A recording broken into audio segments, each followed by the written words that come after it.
As representatives of both Florida International University and Miami-Dade College, we are honored to be presenting in the National Economic Insider Symposium.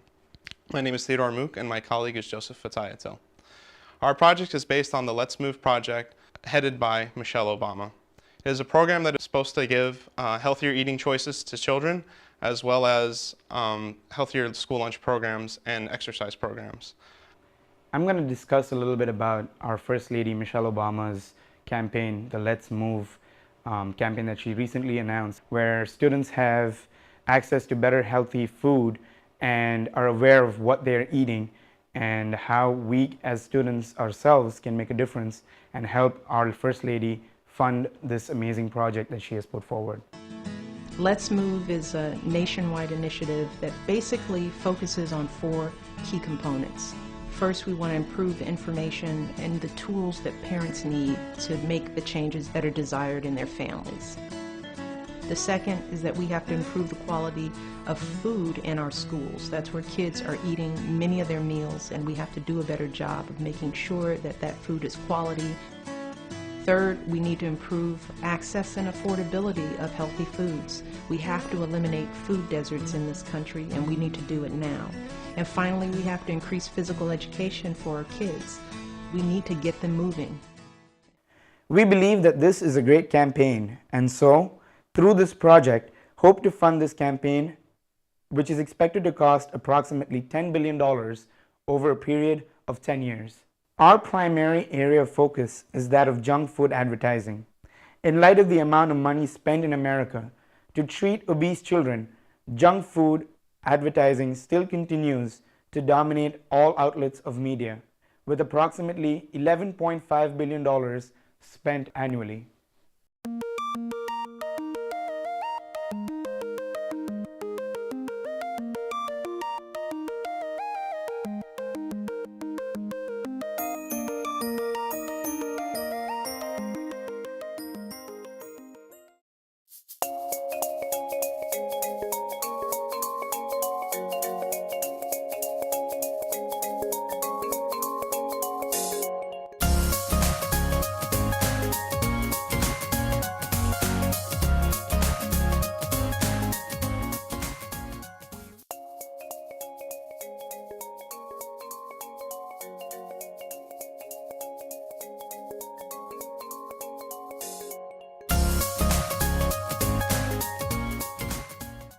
According to research, in 2004, $11.26 billion was spent on advertising for junk food alone.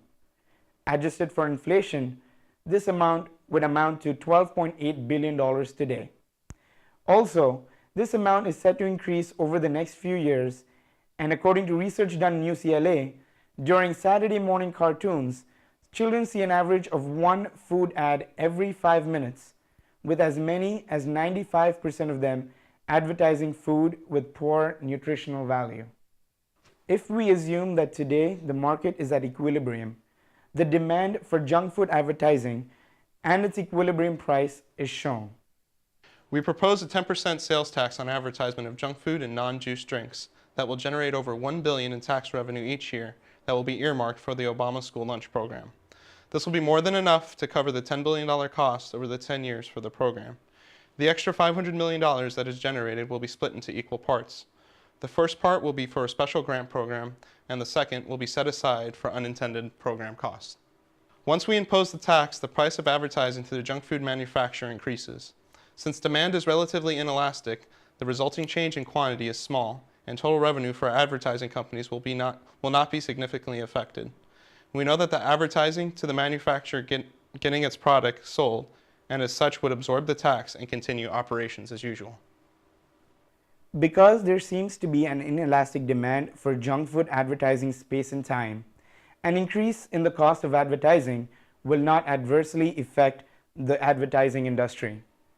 It will also not hurt the company's bottom line because the cost of advertising is a tax-deductible expense. It is safe to say that McDonald's, Burger King, and Wendy's participate in the economic theory of oligopoly. This leaves the companies with 2 choices. They can just eat the cost of the new advertising expense, or can lower their spending and hope that their competitors do the same. The latter scenario is highly unlikely, seeing as a reduction of advertising would give the other companies in the industry the upper hand. As seen in the graph, a consumer surplus exists for advertisement. The increase in tax would decrease the consumer surplus but would not remove a significant consumer base from the market.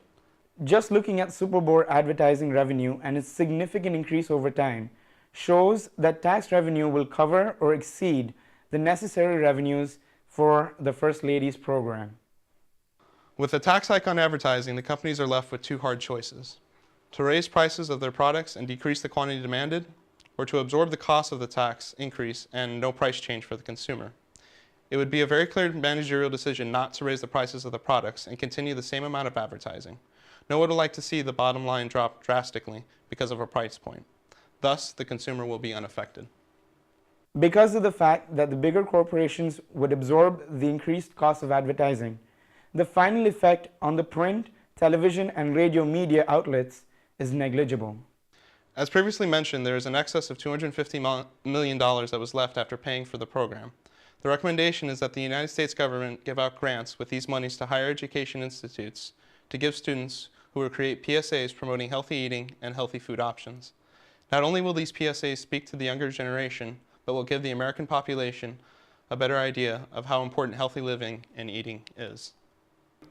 We stand here before you with not that many years that have passed since we ourselves have been in public school. We are passionately committed to Ms. Obama's Let's Move program. This is why it was the impetus for our proposal, which is before you today. We have demonstrated how we would raise the $1 billion needed per year for the next 10 years. With $500,000 in excess, which our junk food tax will generate, we have allocated half for the special grants and half as a surplus for the program. Thank you for this opportunity.